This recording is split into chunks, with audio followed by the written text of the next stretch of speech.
Good day, everyone, wherever you are, all over the world. This is the Spirit of Freedom Ministry, and it's good to be back again. I hope you are doing well wherever you are, all over the world.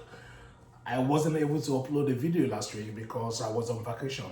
Actually, we came back about Wednesday, the 27th, but after that, it was just so tiring.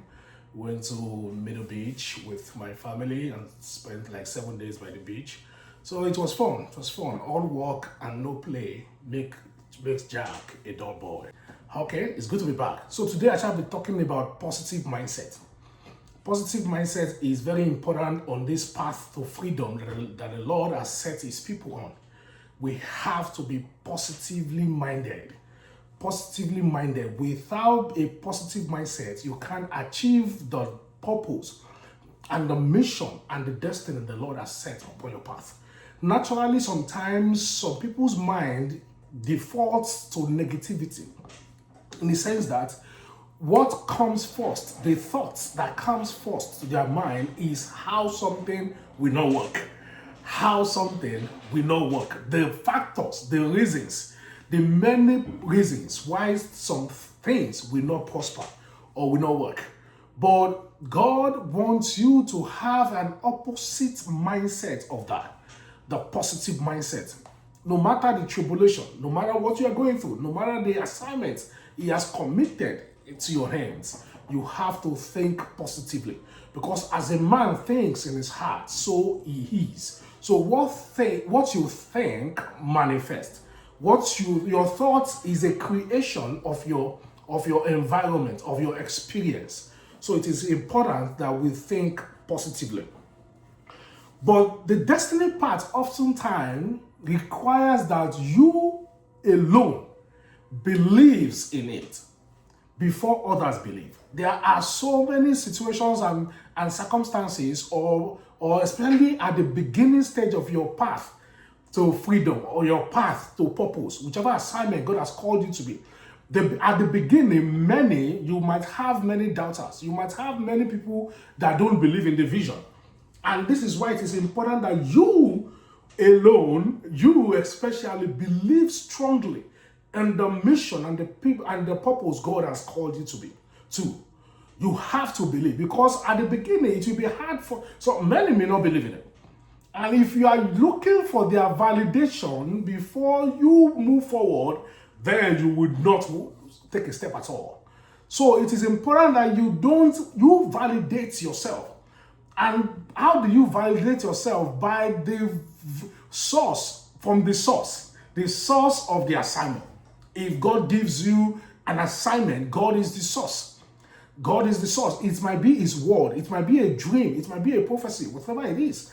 That should be the foundation, the revelation that you have had, the idea that you have got, the inspiration, the imagination, the positive imagination of the future should be the foundation of that thing. So when you don't have followers, when you don't have people that believe in the mission at the beginning stage, then you can keep going because you are fully convinced because you have received it yourself. So as time goes on, when you have believed in it, if people validate it or not, and as you keep going, when signs of progress begin to show up, then people will now start coming gradually. But if you are waiting for their validation before taking the steps, I'm sorry, you might not take any step at all. Sometimes when you are on this path to freedom, to purpose, the start might be very slow. Even it might take a few years before you even start seeing signs of progress. But then you might say, because this thing is slow, it means it is failing. I'm here to tell you that being slow doesn't mean failure. Slow doesn't mean unsuccessfulness. In fact, slow movement is also the season where God prepares you for the future harvest. It is the time the Lord develops your mental capacity. It is the time the Lord develops your faith. It is the time the Lord shapes your skills, shapes your character. It is the time the Lord removes the things that might affect the harvest in the future when you get to that place. When the fame comes, when your name is known and the attention is the Lord, it It's the possible consequences of those attention, so that you don't fall easily. That is when the Lord shapes you. It is the slow movement. It is during this slow movement the Lord shapes you. It develops your mental capacity. It develops your emotional intelligence.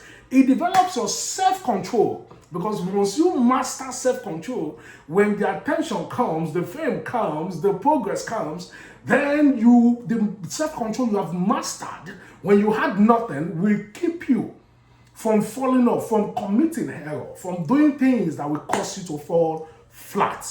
So that the success can be lasting, so that it can be generational, so that it can become a generational progress. Some call it generational wealth or generational inheritance. You can leave a lasting legacy for your children. But it is the things you learned, it is the development you learned when the things were moving slow that will sustain you when things are coming thick and fast. Do you understand now? So it is that same time that you learn or earn the rite of passage. There's something called the rite of passage. That, okay, when this reward and this crown comes, you are not just given the crown, you earned the crown. How do you earn the crown? By being faithful when there was no sign of progress, when things were moving slow. When you endure, when heaven sees your endurance, when heaven sees your endurance, your patience, that is when you realize that, oh, you have earned this. Heaven sees you and says, okay, this boy has earned this. This lady, this child of God has earned this. It is time to reward her. If you look at the book of James 1:3-4, you will see, for it says, this is the NLT version. It says, for you know that when your faith is tested, your endurance has a chance to grow. The slow season is the season where your faith is tested. And indirectly, it develops your endurance to grow, so that when you face future challenges, people will say, why is he not giving up? Why is he so resilient? Because your resilience and your endurance has been developed in past season where there was no sign of growth. And you look like a superstar then, isn't it? Verse 4, it says, so let it grow, let the patience grow, let the endurance grow. For when your endurance is fully developed, you will be perfect and complete, needing nothing. Endurance, mental capacity, when overcoming challenges, being patient, even when things are not working. It is one of the characteristics or attributes of great successful people, of the great men that we have read about, or we are reading about, or we are studying. The development of mental capacity, which is patience, part of it, endurance, part of it. It is the season when things are moving slowly that you endure, you develop this thing. I remember when I finished my high school, before I started my post-secondary education, it took 3 years of delay. 3 years of delay. I would take the exam, something will happen and the exam will not be released by the exam agency, or maybe there was tools not working or system faulty and so many other things. For 3 years, things got stuck for 3 years. But then, that was after high school, before I even began my post-secondary. After 3 years, I finally started my associate degree for 2 years. But those 3 years laid the foundation of my Christian faith. It laid the foundation of my belief in God.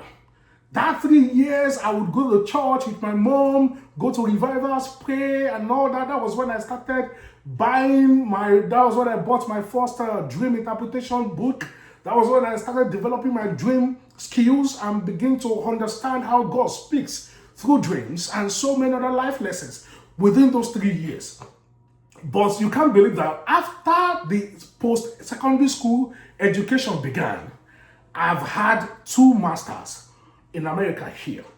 But that 3 years of delay felt like I was not going to even continue my education, My friends would come back from college and started talking about college, and I would feel so, intimidated at some point. Very, very shameful at that time. But then that slow movement didn't determine that I was a failure, didn't determine that I was not going to be successful. But here I am today. I've had like 2 masters here in America, But if I had decided my life with those 3 years, I would probably not be here. The positive mindset is what God is planting in our mind at this season. The enemy will attack you with doubt. The enemy will attack you with negativity. But I've come to tell you that there's a very bright future ahead of you. Be positive, stay strong, and things will work out for your good. I love you all. Bye for now.